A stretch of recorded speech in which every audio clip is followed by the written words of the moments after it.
बुल्ली ने 2 दिन पहले ही एक पिज्जा स्टोर में डिलीवरी बॉय का काम शुरू किया है। बुल्ली सुबह 10 बजे से रात 10 बजे तक पिज्जा डिलीवर करता है। बुल्ली अपनी शिफ्ट का लास्ट पिज्जा डिलीवर करके जैसे ही स्टोर पहुंचा, बॉस ने बुल्ली को देखते ही डांटना शुरू कर दिया। बुल्ली, तुमने टाइम देखा है, पूरे आधे घंटा लेट हो तुम्हें पता होना चाहिए कि हमें टाइम पर पिज्जा डिलीवर करना होता है, वरना इस नुकसान के पैसे तुम्हें अपने पास से देने पड़ेंगे। पिछले आधे घंटे से ये पिज्जा यहाँ पड़ा हुआ है, जाओ इसे जल्दी डिलीवर करो। बुल्ली बोला, बॉस मैं अपनी शिफ्ट का लास्ट पिज्जा डिलीवर कर चुका हूँ, 10 बजे मेरी छुट्टी हो चुकी है, मैं अब घर जा रहा हूँ। बॉस ने कहा, बुल्ली ये ऑर्डर 10 बजे से पहले का है और इसे डिलीवर करना तुम्हारी जिम्मेदारी है। और एक बात कान खोलकर सुन लो बुल्ली, अगर तुम्हें यहाँ काम करना है तो मेरी बात माननी पड़ेगी, वरना अपना हिसाब किताब करो और चलते बनो यहाँ से। आया कुछ समझ में तुम्हारे? बेचारा बुल्ली अब कुछ कर भी नहीं सकता, उसे ये पिज्जा डिलीवर करना ही होगा, वरना उसकी जॉब चली जाएगी। बॉस ने बुल्ली का सारा मूड खराब कर दिया है। बुल्ली ने सोचा था कि अब वो सीधे घर जाएगा और गुल्ली और शॉन के साथ मस्ती करेगा, लेकिन ऐसा नहीं हो पाया। बुल्ली स्कूटर लेकर वहाँ से निकलने ही वाला था कि तभी बुल्ली को पीछे से किसी ने आवाज दी। बुल्ली ने जैसे ही पीछे पलट कर देखा तो उसका खराब मूड फिर से ठीक हो गया, क्योंकि अपना पॉटी बॉय शॉन बुल्ली को लेने के लिए पिज्जा स्टोर आया है। बुल्ली के पास पहुँचते ही शॉन ने बुल्ली से पूछा, बुल्ली तुमने तो कहा था 10 बजे तुम्हारी छुट्टी हो जाती है, लेकिन अभी 10:30 बज चुके हैं और तुम अभी भी पिज्जा की डिलीवरी कर रहे हो। बुल्ली बोला, यार शॉन मैं अभी अपनी शिफ्ट का लास्ट पिज्जा डिलीवर करके आया हूँ, लेकिन बॉस ने मुझे ये 2 पिज्जा फिर से थमा दिया और बोला कि अगर मैंने उनकी बात नहीं मानी तो वो मुझे नौकरी से निकाल देंगे। चलो जल्दी से इस पिज्जा की डिलीवरी करके घर चलते हैं। ये कहकर बुल्ली और शॉन वहाँ से चले गए। रास्ते में शॉन ने कहा, बुल्ली मैं भी तुम्हारे साथ काम करना चाहता हूँ, मेरे लिए अपने बॉस से बात करना। बुल्ली ने कहा, नहीं शॉन, मेरा बॉस बहुत ही खड़ूस आदमी है, मैं खुद ये जॉब छोड़ने की सोच रहा हूँ। शॉन ने कहा, ठीक है बुल्ली, अब तुम जहाँ भी काम करोगे मैं भी तुम्हारे साथ काम करूंगा। और इस तरह बातें करते हुए दोनों पुराने पुल के करीब पहुँचे। बुल्ली को उसी पुल के नीचे से जाना था, लेकिन तभी बुल्ली ने उस पुल के नीचे से आती हुई एक दर्द भरी आवाज सुनी और फौरन अपना स्कूटर रोक दिया। स्कूटर रुकते ही शॉन भी गाड़ी से नीचे उतर गया और बुल्ली से पूछने लगा, बुल्ली तुमने यहाँ स्कूटर क्यों रोक दिया? यहाँ आसपास तो कोई घर भी नहीं है, तो फिर तुम ये पिज्जा किसको देने वाले हो? बुल्ली ने कहा, शॉन लगता है तुमने वो दर्द भरी आवाज नहीं सुनी जो मैंने सुनी है, और वो पुल के नीचे से आ रही थी, मुझे जाकर देखना होगा। और उसके बाद बुल्ली ने अपना स्कूटर बंद किया और धीरे धीरे आगे बढ़ने लगा।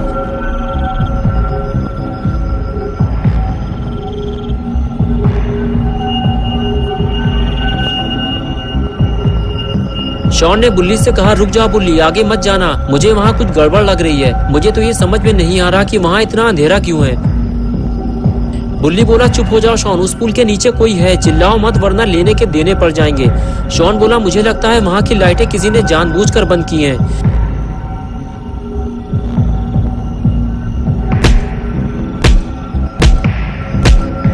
बुल्ली बोला, शॉन अगर तुम्हारे पास टॉर्च हो तो जल्दी निकालो, जल्दी। शॉन बोला, हाँ मेरे पास टॉर्च है, अभी निकालता हूँ।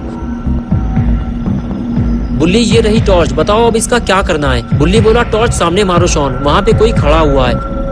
शॉन ने जैसे ही टॉर्च मारी दोनों के होश उड़ गए।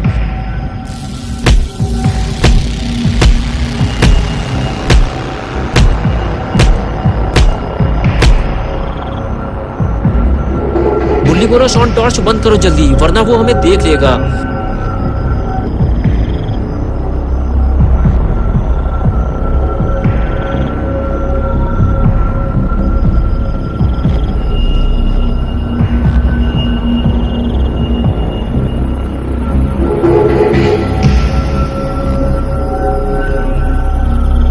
खूनी पी के वहाँ से जाते ही बुल्ली ने शॉन से कहा, शॉन कूदो जल्दी और निकलो यहाँ से।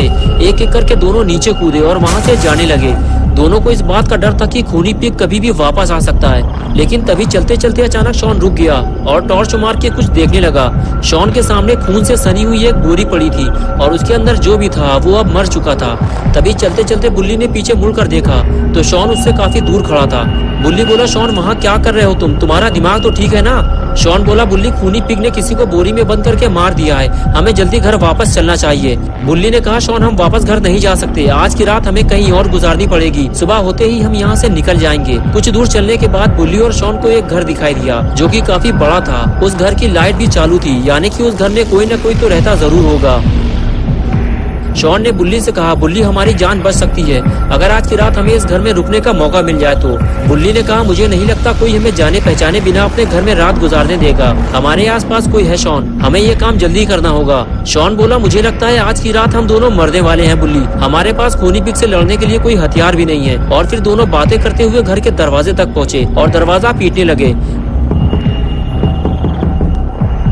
काफी देर बाद भी जब किसी ने दरवाजा नहीं खोला तो बुल्ली ने शॉन से कहा, मुझे नहीं लगता शॉन कोई इतनी रात में हमारे लिए अपने घर का दरवाजा खोलेगा। हमें रात गुजारने के लिए कोई और जगह ढूंढनी होगी। लेकिन तभी अचानक से घर का दरवाजा खुलता है और वो आदमी जिसने दरवाजा खोला था बुल्ली और शॉन पे भड़कने लगता है। कौन हो तुम लोग और क्यों दरवाजा पीट कर तोड़े डाल रहे हो? बुल्ली ने कहा, माफ कीजिएगा सर, हम आपको परेशान नहीं करना चाहते थे, लेकिन हमारी जान को खतरा है। मेरा नाम बुल्ली है और मैं एक डिलीवरी बॉय हूँ। मैं अपने दोस्त शॉन के साथ पिज्जा डिलीवरी करने जा रहा था, लेकिन जैसे ही पुराने पुल के पास पहुंचा मैंने एक खूनी को देखा जो पिग की कॉस्ट्यूम पहने हुए था और उसने हमारे सामने ही किसी को बोरी में बंद करके पीट कर मार डाला और अब वो हम दोनों को मारना चाहता है। तभी वो आदमी बोला, देखो मैं तुम्हारी कोई बकवास नहीं सुनना चाहता। मैं सुकून से बिस्तर में लेटकर टाइटैनिक मूवी देख रहा था। जहाज बर्फ से टकराकर डूबने ही वाला था कि तभी तुम दोनों ने दरवाजा पीट कर मेरा दिमाग खराब कर दिया। जाओ चले जाओ यहाँ से, मैं तुम्हारी कोई मदद नहीं कर सकता। ये कहकर उस आदमी ने दरवाजा बंद कर लिया और इसी के साथ बुल्ली और शॉन की सारी उम्मीदों पर पानी फिर गया। लेकिन फिर भी शॉन चिल्लाता रहा, प्लीज अंकल हमें अंदर आने दो, सुबह होते ही हम यहाँ से चले जाएंगे। बुल्ली ने कहा, रहने दो शॉन, मत चिल्लाओ, हमें छुपने की कोई और जगह ढूंढनी होगी। और उसके बाद दोनों छुपने की नई जगह ढूंढने चल दिए।